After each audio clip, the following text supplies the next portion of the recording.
Do you want to be a public advocate for the truth, for justice, for the innocent?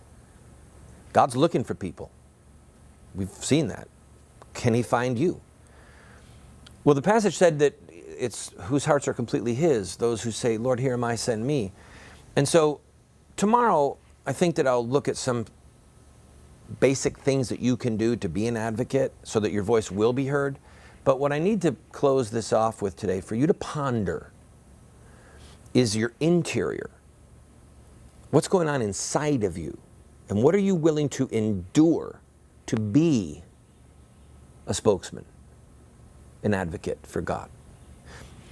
Listen to these two passages from the lips of our blessed Savior. Blessed are those who are persecuted for righteousness' sake, for theirs is the kingdom of heaven.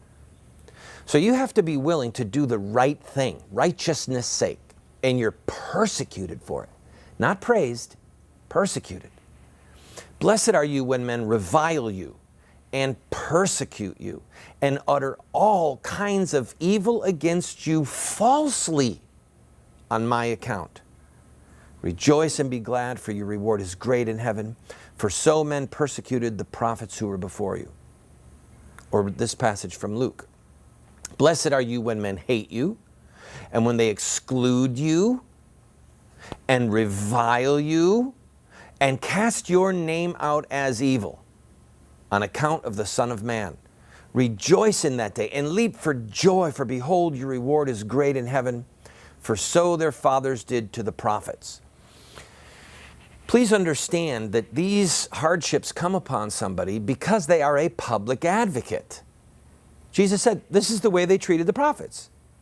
In other words, blessed are you when you are standing publicly for what is right, when you are proclaiming my laws and my truth and me to people, like the prophets of old did. A prophet wasn't persecuted because they thought thoughts. You're not going to be persecuted because you're sitting in front of your computer or blogging in some anonymous name.